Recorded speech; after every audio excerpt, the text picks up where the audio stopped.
हमारे कॉन्स्टिट्यूशन ने हमें सिर्फ फंडामेंटल राइट्स ही नहीं, एक डायरेक्शन, एक रोड मैप भी दिया है, जिससे फॉलो करके इंडिया एक आइडियल वेलफेयर स्टेट बनता है।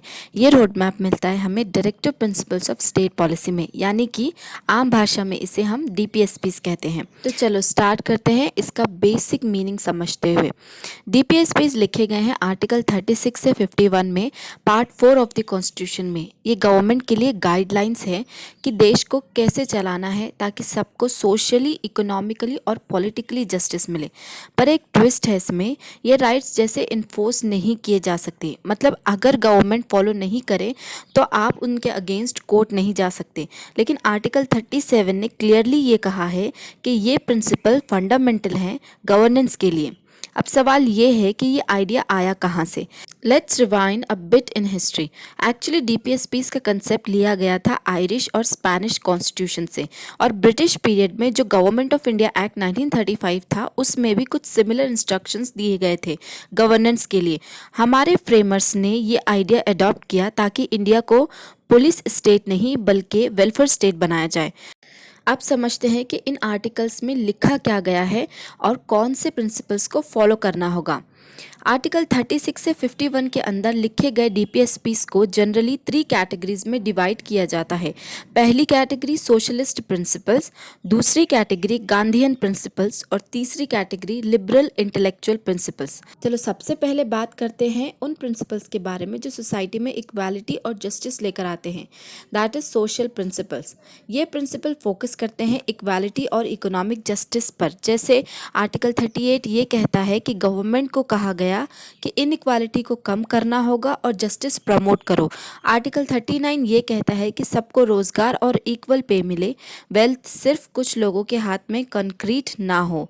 आर्टिकल 39 ए ये कहता है कि सबको फ्री लीगल एड और इक्वल जस्टिस मिलनी चाहिए।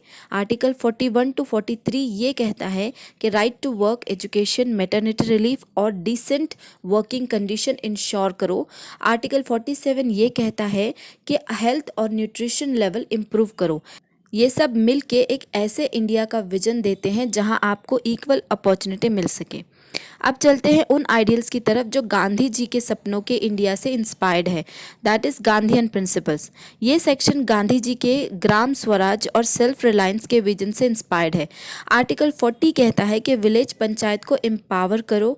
आर्टिकल 43 ये कहता है कि कॉटेज इंडस्ट्री प्रमोट करना होगा।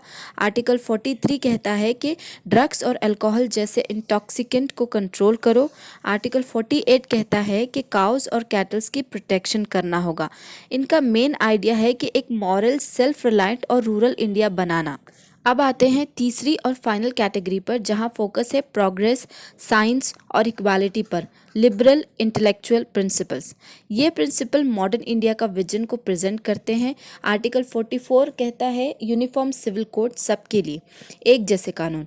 आर्टिकल 45 कहता है फ्री और कंपलसरी एजुकेशन, जो लेटर फंडामेंटल राइट बन गया है अभी।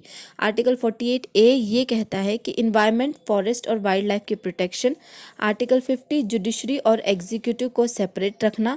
आर्टिकल 51 इंटरनेशनल पीस और कॉपरेशन को प्रमोट करना। इन सब के अलावा कॉन्स्टिट्यूशन के कुछ और पार्ट्स में भी डायरेक्टिव्स दिए गए हैं, जैसे कि आर्टिकल 335 में SC ST के लिए जॉब रिजर्वेशन दिया गया है।